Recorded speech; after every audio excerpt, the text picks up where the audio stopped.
Introducing Champions of Sports Culture Across Platforms. Moderated by Jay Tucker, Executive Director of UCLA's Center for Management of Enterprise in Media, Entertainment, and Sports. All right, we are back. For those of you who hadn't noticed before, I'm just going to point out that I'm trying to represent the school with the sneakers, right? Ooh, really cool, right? Okay, so speaking of sports, we have been talking throughout the day about really the evolution of a lot of things, the role of technology and entertainment, shifting consumer patterns and preferences and so on, and we're going to try to collect some of those ideas with this panel to talk about what's happening with respect to sports. There's a lot of stuff that we could talk about because obviously shift to streaming, use of AI, production tech, technology inside the venues, et cetera, et cetera, et cetera. We're going to focus primarily on media, but I've got an incredible panel of folks here today, and we're going to talk about reaching fans, fan engagement, marketing, et cetera. All right? So I'm going to jump right in and start with Olek. Olek has had a very interesting past, very multicultural, very global, and he's with TelevisaUnivision right now. And I was wondering if you could talk a little bit about what you're seeing as the network goes increasingly global. How are you approaching engaging fans? So I would say first and foremost in the media business, as it relates to sports, the number one piece is having rights. So there's very little loyalty in terms of the audience going to your platform if you don't have the rights. But then it's the second step, which is the most complex, which is how do you engage with that audience once you have the rights? Buying the rights is just a matter of having a big check. The rest is the complicated part. And the complicated part these days is that you have multiple platforms, and the audience consumes the sport in every platform in a completely different way. The behavior is different. Some people might consume it different if you're watching sports on TikTok than what you're watching sports on television. So for us, it's building the storytelling of the sport in a way that engages the person that's watching. Sports is still the only thing, I would say, that people consume live on a regular basis. And that creates a very, very unique energy on the audience side. You need to be able to capitalize on that energy and engage with the person with the content that you create. And that's the way we try to do it. So talk a little bit more. You mentioned people watching their sports on TikTok. One of the things that I find fascinating right now is that we have a whole generation of people under, say, 30, where their experience consuming sports is so different from everybody else's. So how do you make those people aware? How do you get them engaged? How do you get them passionate about these teams and events? I think aware is the most complicated piece. I mean, even if only linear platforms existed, for example, in the US, if you want to be a soccer fan, there's more than 27 platforms that show the sport. So finding it is complicated. So there is a lot of work on the marketing side that needs to go in making people aware where that product is.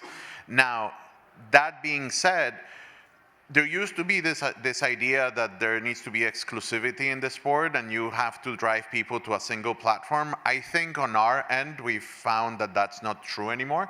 There's not that much cannibalization. You can have linear, and probably the person that's watching linear, that it's 10 years older than the person that's watching streaming. That person that's watching streaming, you're probably not going to bring her to linear anyway. So that's why we launched a streaming platform, and then on digital, it's even younger, shorter time span. This whole idea a few years back that we need to do 4K, 8K, 3D. When you start watching on a device like this, those things fall out, right? And what you want is no latency, very quick, good image, one click away from watching the content. And the person that's watching on television wants to be more immersive and be closer and hear the sport better. I mean, you hear comments, for those of you that are NFL fans or for those of you that are Formula One fans, if you've been to a race and you've watched the content, usually you go to the game and you say, this is great and the experience is fantastic, but watching it on TV is a completely different way of experiencing the sport, and it's true. So that's kind of how you need to look at it. You need to look at the content through every different lens of how it's being consumed and spend a lot of money marketing the content. I love that. You mentioned a couple of things. One, having to write a big check, but then I also noticed that you mentioned a bunch of the major sports and you left one out, basketball. So I'm going to go to Stacey because apparently Amazon spent a couple of bucks on the NBA. We did. We're very excited and actually humbled to be working on such an iconic property and taking it global. So you're about a month away. Was it October 24th? Yes. Is going to be the launch of the NBA. And unlike some of the other rights holders, yours is global. That's right. Right? Yep. So can you talk about what this next few weeks is going to be like, or maybe the past 2 months has been like? You know, what is it like leading up to the launch of this massive new sport that's part of the portfolio? Yeah, it's such an opportunity to launch the global home of the NBA, and we're thrilled to do it. We'll be in over 220 territories globally, launching all at the same time. So you can imagine you have to do the regular things that we all have to do when we're launching a season or we're launching a league, right? Drive awareness, engagement, get people to tune in. But then you add a lot of complexity of language, and we were just talking about, subs and dubs and time zones and cultural nuance, right? Where, we want to make sure we show up in the right way, where Wemby is in our French advertising and Giannis in Greece, et cetera. So that all adds a lot of complexity for the team, but it's been a great challenge, and everyone's really risen, and we're super excited to launch in less than 30 days. So how much of the really targeted messaging can you automate, and how much of that really has to be driven by people? We have a significant amount of automation, like, if you think about push and email and certain things like that, but, there's definitely a human element. We're not at a point where we're making full promos with AI or anything of that nature. But, fortunately at Amazon, we're a very tech-forward company and have that Really? benefit. Amazon is tech-forward? Yes. Okay. So, it's coming, working there is a privilege in the sense that we have a lot of those things at our fingertips. Okay. Robert. Hi. Hi. So if we're going to talk sports, let's talk sports. Fox Sports. Lots of major sports. This incredible legacy of really distinctive programming. But I feel like, I feel like over these last 15 years, we've gone from a market for major sporting events where there were like 2 or 3 a year to where there seems like there's one every other week. And Fox Sports has, shows many of them, right? Not just Super Bowls, but also MLB, World Series, All-Star Game, IndyCar, et cetera, et cetera, et cetera.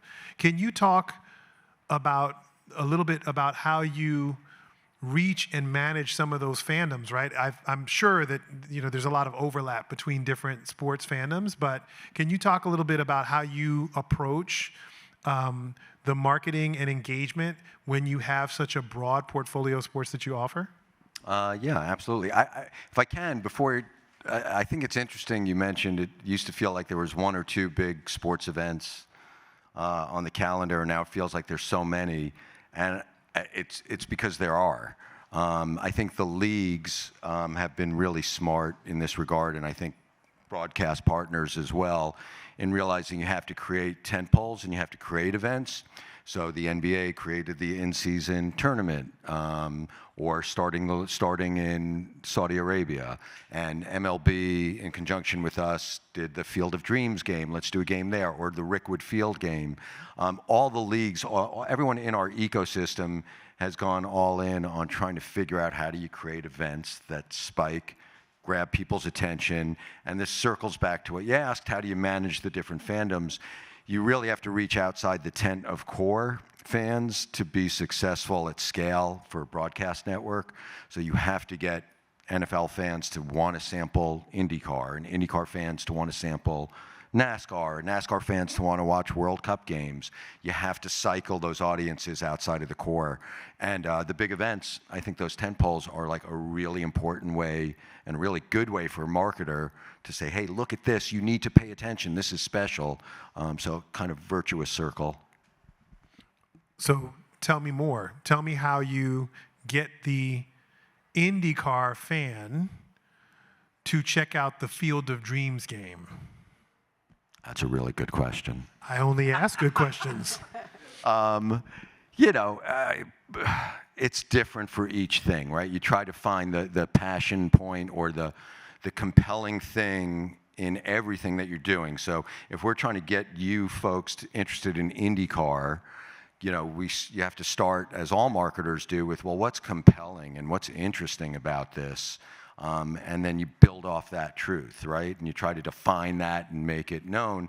For us, specifically for IndyCar is a big challenge because there's three motorsports brands of note. There's F1, there's NASCAR, and then there's IndyCar.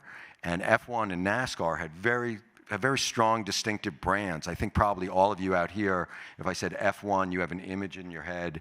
You'd probably think high-tech, international, glossy.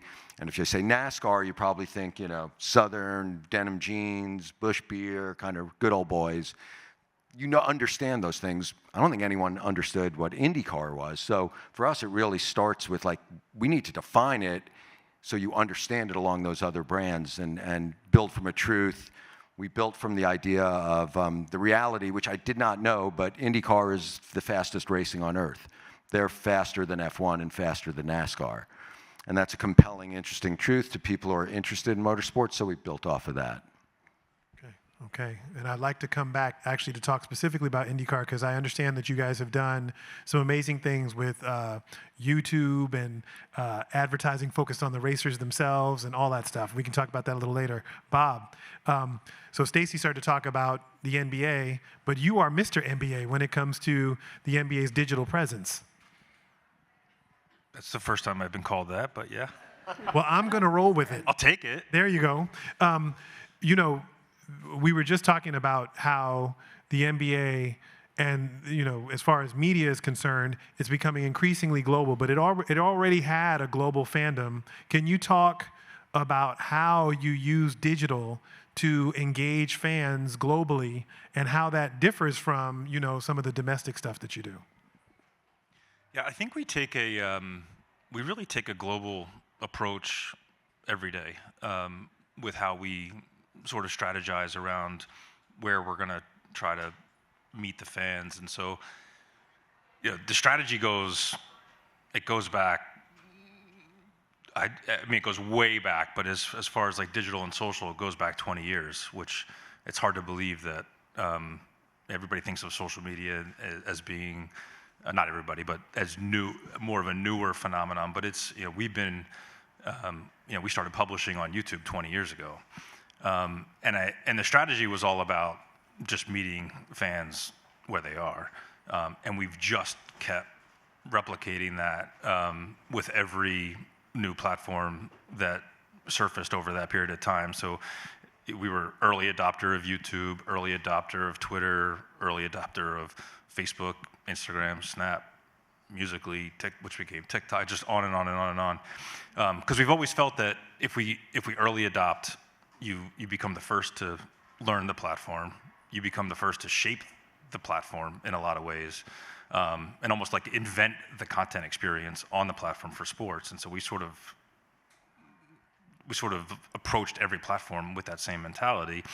And then when the platforms took off, you sort of ride that wave with them.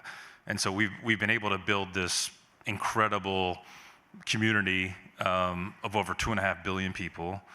And what fascinates us every day is we get to, like, I think about that as like the most amazing focus group, their real-time focus group there could be. And when we look at the data, 70 to 75% of the consumption is coming from outside the U.S. So it's a truly, you know, global fan base. And so even in our, I know you touched on it, but we're starting our 11-year media deals. Literally a week from now, October 1st, it really, like, these deals kick in. And in those deals, you'll see a lot of the same strategy, which is like fans are on network television. You're going to see a lot more NBA games on like national network television, and fans are on streaming. And so you're going to see a lot more games, or all of our games, on streaming platforms. So the same philosophy of like, no matter what, like our North Star has to be meet our fans, where they are. And so we've just adopted that every step of the way. So I know that probably the most important thing around your efforts has to do with discovery, to make sure that fans are aware of, what's happening, where they can find it, how they can engage, et cetera. But one of the things you said something interesting about how you got onto the social platforms early, grew with them, and that you have this giant following. You said 2.5 billion folks following you across all platforms, right? That's the collection of followers across our league accounts, our team accounts, and our player accounts. Right. So I want to reframe that a little bit, because I feel like the NBA uniquely amongst all of the major professional sports kind of shapes popular culture. That the players, the leagues, the competition, the style has become its own language in sports. And I'm wondering, because I'm thinking back to, I don't know how many of you remember, there was a playoff game, Damian Lillard hit a big shot, and he kind of waved goodbye, and that was all over Twitter when he hit that shot. If you could talk a little bit about how, Dame time. If you could talk a little bit about how you think about the use of social and digital platforms as ways to engage those fans and get them excited. Like, what's your strategy? What do you do? It's many things. First of all, you're spot on in that. I mean, my job is, like, we talk about working with creators and influencers. Like, we think about our 450 players as like the ultimate creators / influencers. And we look at it as like we have these unbelievable benefits where our players are not wearing helmets. They're wearing shorts and a tank top. They've become some of the biggest celebrities in the world, not just in sports. They're just icons. Fans get to sit 2 feet away from them on the playing surface. And the game is filled with all of these incredible moments. And those moments, to your point, they used to start when the game started, and they now start well before the game starts, because everybody is so fascinated by, what they're wearing and the style, the shoes, and that all plays a role in developing, building the profiles, the personalities of all of them. So I look at it, and my team looks at it as like, it's our job to capitalize on every single moment that happens every single day, and then adapt that content for every single platform. I mean, Olek, you mentioned all the different platforms. I mean, there's platforms within platforms, which I saw yesterday, Instagram announced they have 3 billion users. But like, if you open up Instagram, there's like 5 platforms within the platform, and they all need to be programmed in a very different way. And so when these moments happen, like, our content machine kicks in, and it's about optimizing for YouTube, optimizing for Shorts, for TikTok, for Instagram Stories, for Instagram Feed, for Instagram Reels. Instagram Feed has a completely different audience than Instagram Reels. It's like, you're reaching your followers in one place, you're reaching non-followers in the other, and so it's that times every single platform. So it's quite a machine. But that leads to like the massive amount of like global engagement that we're able to achieve every day. So I want to stay on that for the whole panel. To your point about all the platforms and platforms within platforms, have you learned anything about how you engage folks on specific platforms? Do you have preferred platforms? Are there things that work on some platforms and not on others? Have you gotten in trouble using certain platforms? Tell us a little bit more about like this kind of platform-specific stuff when you think about digital marketing. I can jump in there. We do a lot of that ourselves. I think some of you are probably familiar with Marshawn Lynch. We have a series with him called In Your City that was part of our TNF pre-game. We since invested in that from a marketing perspective. We have him make longer episodes, 20 minutes, that we put on YouTube. And there's always something great that comes out of his episodes. The first one this season was didn't know leprechauns were real, and he was in Ireland, and he figured it out. And Wait, he didn't know they were real? Yeah, or sorry. He thought, yeah. Breaking news. Breaking news. They're real. He thought they were real and found out that they weren't. So thank you for correcting me on that. And that for us, so we have to think about, we have it in this 20-minute piece, but then we have to take it and we have to make a short for TikTok and make it almost like a trailer. And then we actually use a lot of Instagram carousel. So we make the carousel, and then we post the full episode, and we also post a full episode on Prime Video.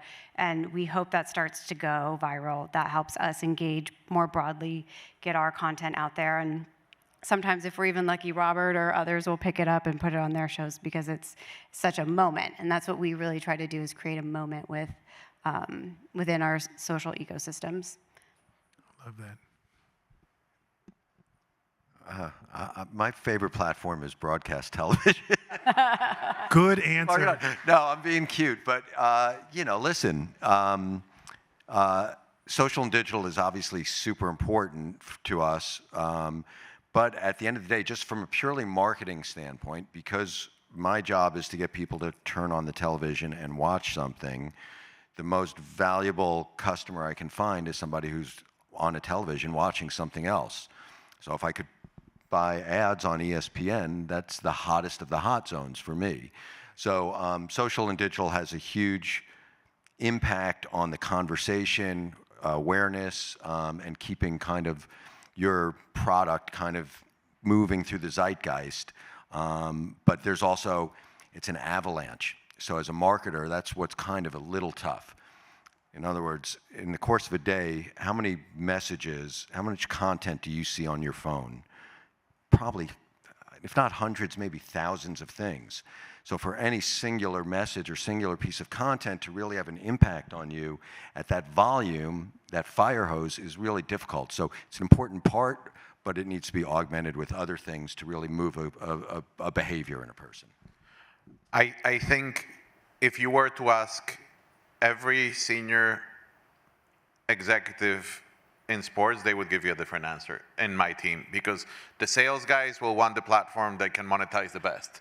The marketers want the platform where they can reach the people that they don't watch us. The producers want linear because that's where they can do the 30-minute pre-game storytelling and develop the story. I really think in today's world, if you have a sports property and you're not unfolding into every single platform, you're leaving money on the table, because the leagues are charging you for that platform anyway. I mean, you're paying for the rights to use in all these platforms. If you're not exploiting it, that's money you're leaving on the table. Well, I think the scary part is that the issue is that the consumer has their favorite platforms, and if you don't show up on there, you don't exist. Like, your sport may not exist because they're not necessarily going to leave TikTok to go find you somewhere else. They'll just keep scrolling, and you just don't show up. So it's that's why we've always felt like you just have to be everywhere, and you have to adapt your content for every platform, and you have to study the data, because what we have always found is that the insights are often counterintuitive. You hear all about Gen Z, Gen Alpha, no attention span, blah blah blah blah blah. But then we look at the data and we're like, they're all watching YouTube, and over 50% of the consumption is on the television screen, and they're watching, our highest performing videos are over an hour long. Yeah. You know what I mean? It's like there's all these counterintuitive insights that keep popping up. So it's I don't know, it's fascinating.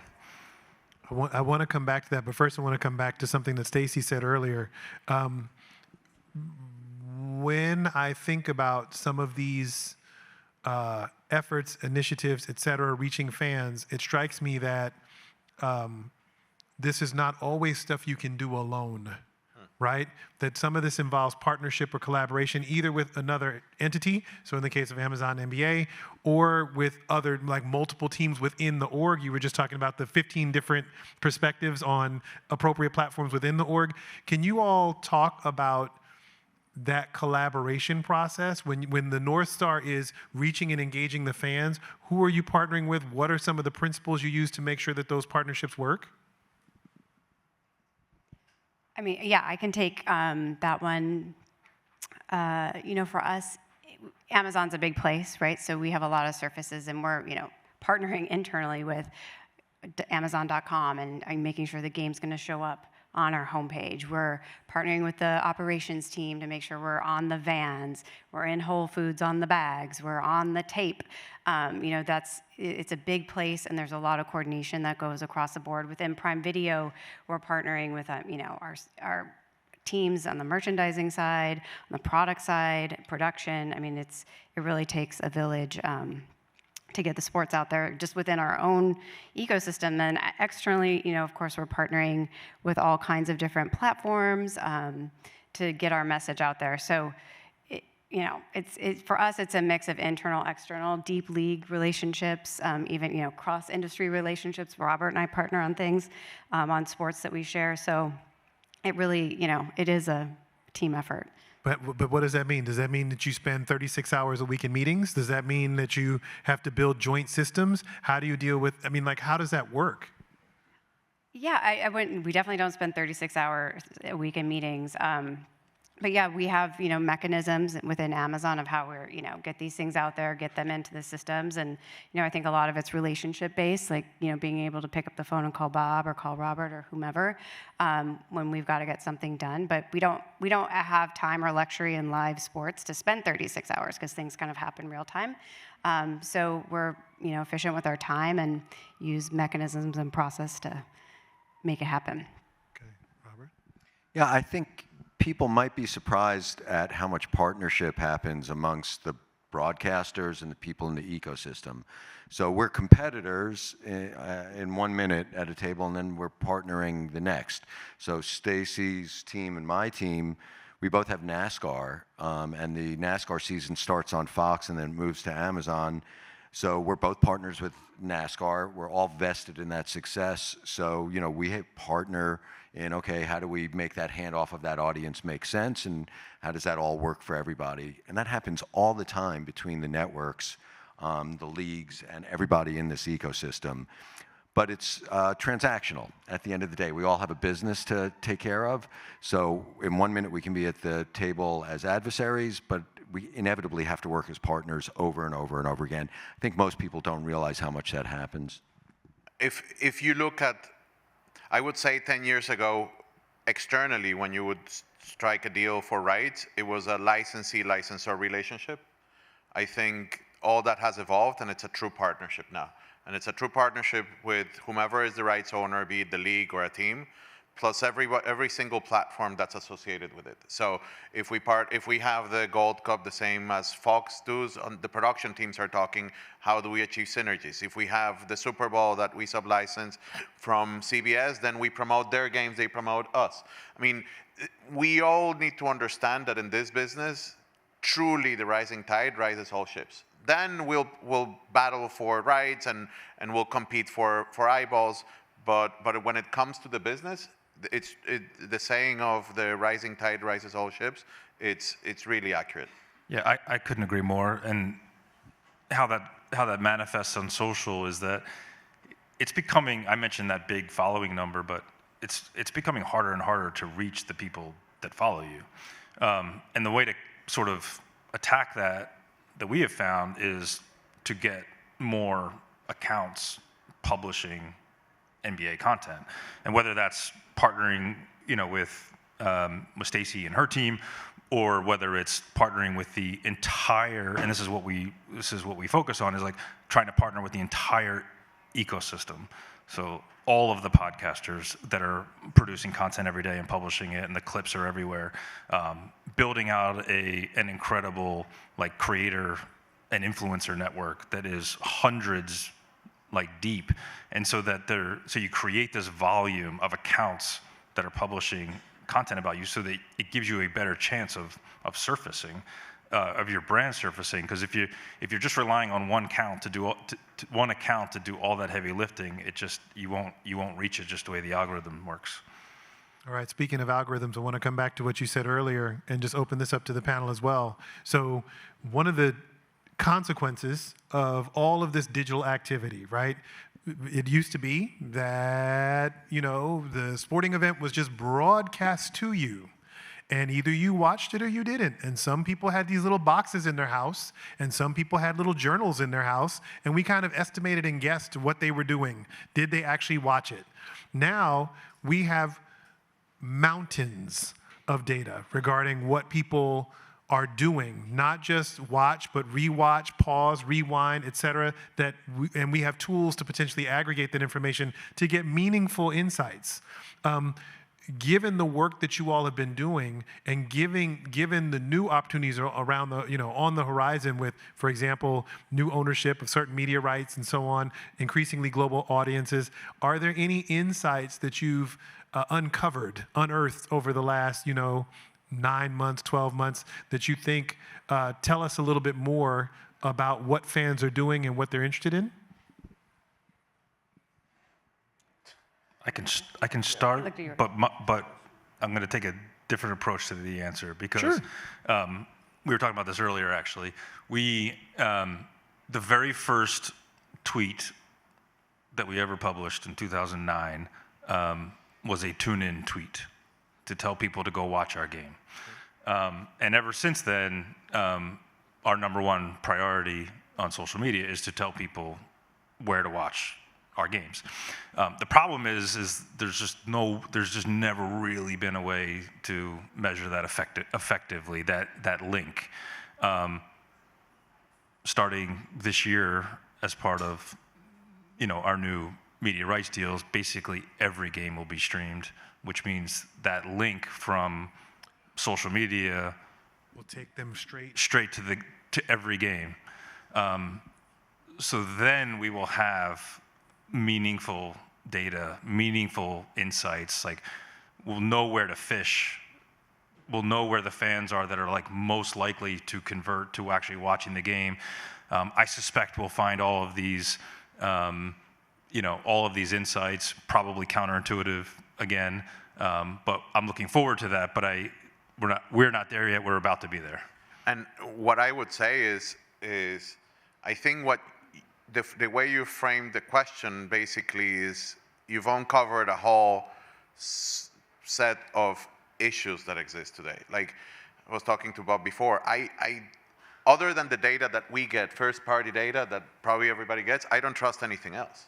I mean, you look at the data that Nielsen publishes, I don't believe it. I mean, you look at the data that YouTube publishes for the fights, I don't believe it. I mean, they're multiplying that because there's no standard. Like, everybody can do with the numbers what it is.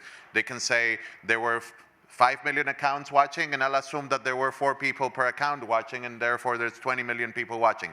How long did they watch? Was it 10 seconds? Was it 30 minutes? Like, is it average viewing time? Because the other day, for example, Kimmel last Tuesday, 6.7 on network, 35 trillion on YouTube. Fine.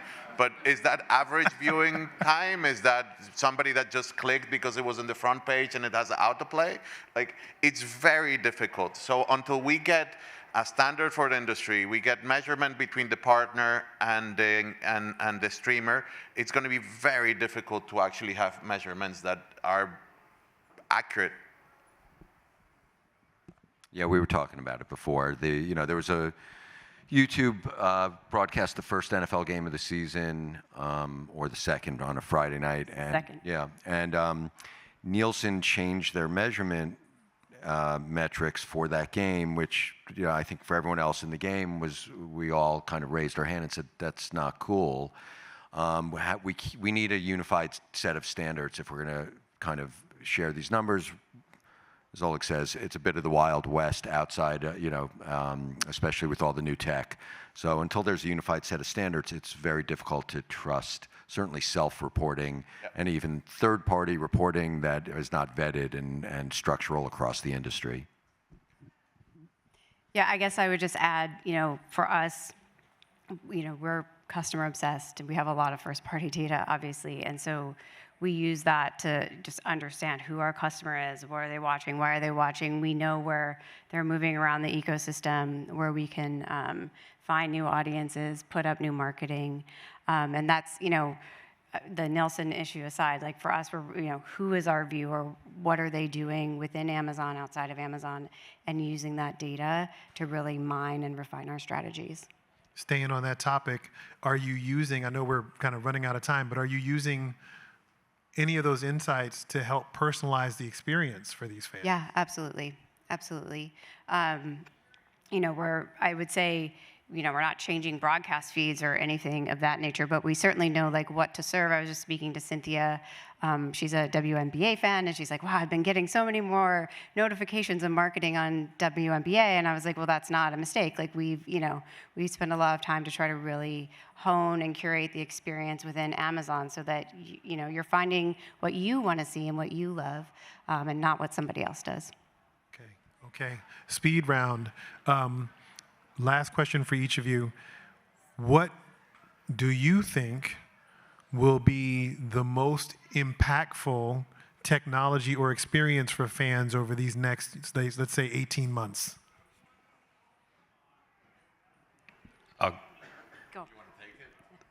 I'll give one possible answer. I mean, it's just because it's something that we're focused on. I mean, there's obviously been quite a bit of chatter about the impact that Gen AI is going to have on our business.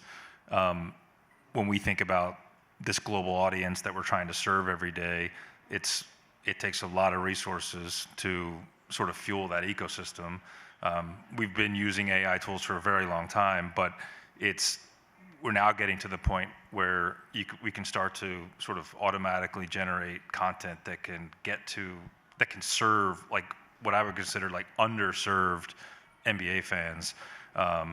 There's fans outside the U.S., so localization is really big. But the thing that's like exciting for me is like youth content and cartoon animation and things like that. Things that were like really cost prohibitive are now becoming like a reality. So being able to produce content for a demographic that's been hard to reach because it's been expensive to produce the content is an area that we think is going to make a huge impact. I think that for the tech that's going to that I'm excited about, that's going to have the biggest impact is at the league level, and it's the way tech changes the actual games. So you have the NFL has gone to the chip in the ball for first downs.